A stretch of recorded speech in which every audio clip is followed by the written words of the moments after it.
Today we are going to be looking at the latest version of modern grade DDR4 RAM and how different it is to the previous version DDR3. But first, let's start by actually talking about what RAM actually is. Most people think just adding more and more of it into your computer will make it better. I mean, generally the idea of more resources equals more product made is right, but actually in this case, let's start from the basics. RAM stands for Random Access Memory. It is a form of computer data storage that the CPU uses to store data temporarily. When a program is running, not everything is being processed at the exact time it is required. The majority of what is processed before it is used or needed, and so has to be stored somewhere. This is where RAM comes into play. There are a few advantages of RAM over other storage methods such as HDDs and SSDs.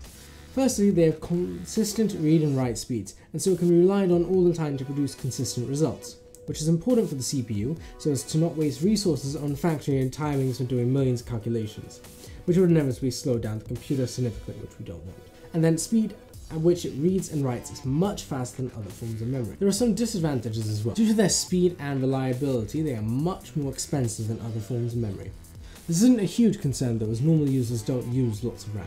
You don't have a terabyte, you only get a few gigabytes. They are also volatile forms of memory, which basically means that if there is a surge in power, like the power to the RAM unit being lost, the memory stored on the item is lost. The modern variant of RAM that modern computers use is called DDR-RAM, which stands for double data rate. This doesn't actually mean that DDR-RAM is 2 times faster, but that the design will allow for a minimum of double the bandwidth that it can handle. Basically, double the volume of traffic per second transferring to and from the stick of RAM. So what's new about DDR4? I mean, why should you fork out a fair sum of money just to increase the number that your RAM is called from 3 to 4? The following statistics I will be mentioning will be comparing DDR4 to DDR3, as no one should by the end of this calendar year be using anything less than DDR3. DDR4 has a 20% power usage decrease down to 1.2 volts, 100% speed increase up to 2,133 millions of transfers per second, and a density increase of 300% up to 4 gigabytes. Power usage is self-explanatory, but the speed and density isn't. The speed increase allows for more data packets to be transferred in between the motherboard and the stick of RAM per second. The density is a little bit more complicated. On a stick of RAM there are several memory chips called dies, so when data is transferred to a stick of RAM it goes from the motherboard to the stick of RAM and then it is divided up between the dies.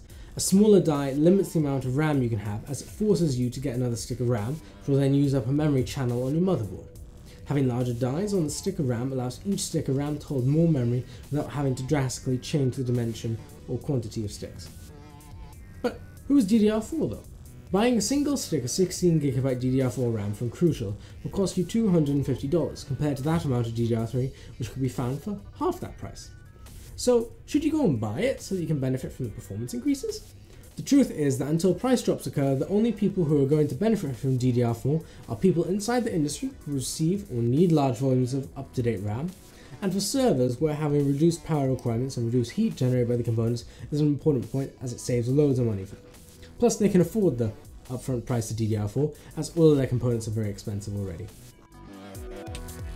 Thanks for watching the video. Like it if you like it, dislike it if you disliked it, and subscribe to my channel if you want to see more content. Please comment below saying if you liked the video, what you thought was good about it, what you think should be done differently, and what piece of technology you'd like me to do next. Thanks for watching,